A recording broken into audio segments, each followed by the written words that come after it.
La semana 10 corresponde a los temas fuerzas entre corrientes y barra en sus estaciones eléctricas.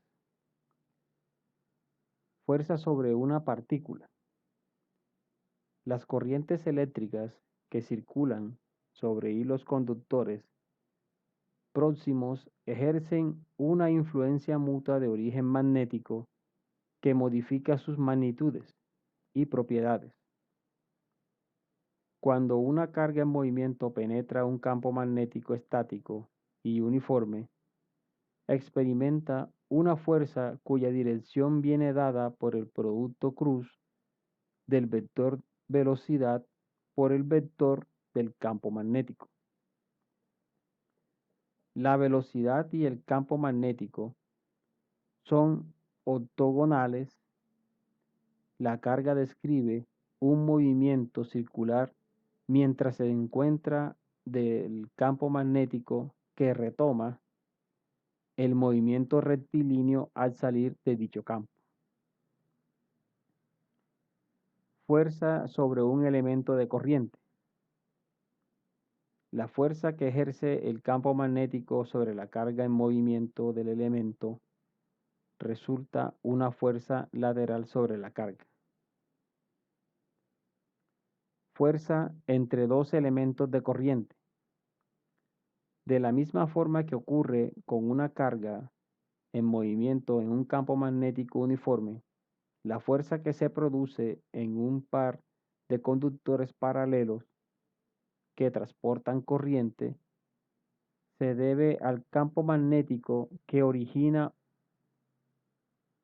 uno de los conductores sobre la carga en movimiento que constituye la corriente en el otro conductor y viceversa.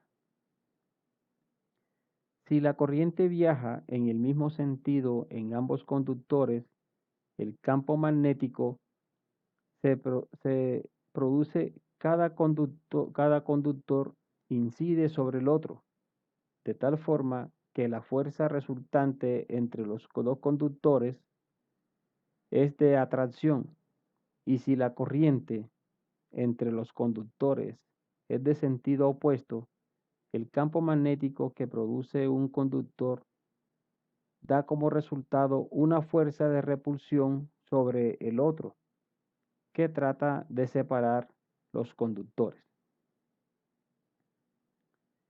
Subestaciones eléctricas.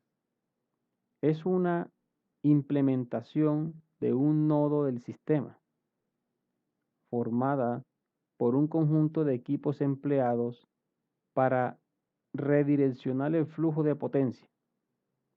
La subestación se conforma de equipos primarios, dispositivos de control y de protección.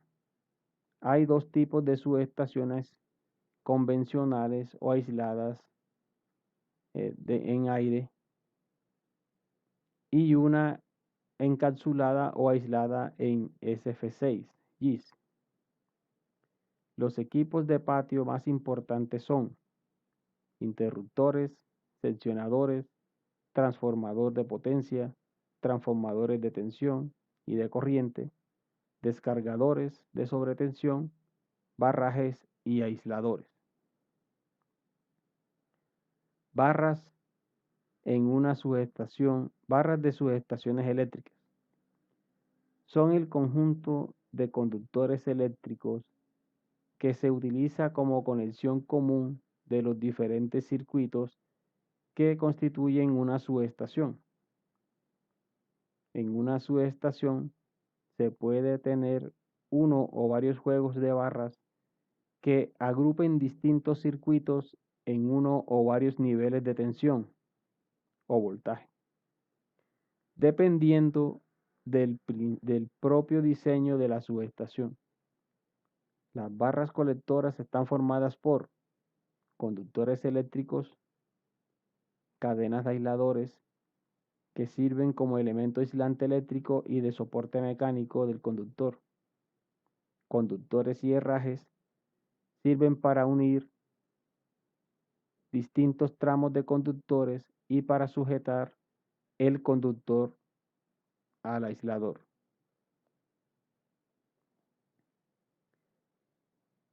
La fuerza ejercida en las estructuras depende de magnitud del cortocircuito, separación de los conductores, tipo y asimetría del cortocircuito.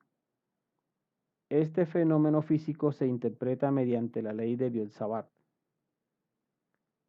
La ley de Biot-Savart está enunciada bajo las normas IS 6865 del 2011 y IEEE 605 del 2008.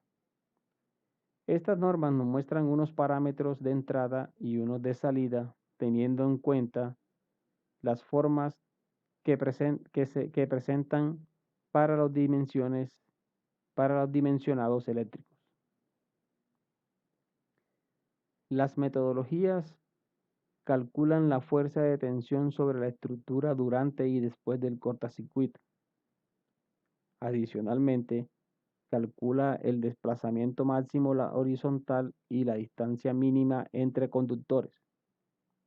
Las subestaciones se componen de conductores rígidos que presentan un calibre definido, una distancia entre conductores, una distancia entre soportes, un cortocircuito inicial y un tiempo de despeje de fallas. Y también se conforma de los conductores flexibles que tienen las mismas condiciones de los rígidos. En este caso serían cables de potencia en aluminio.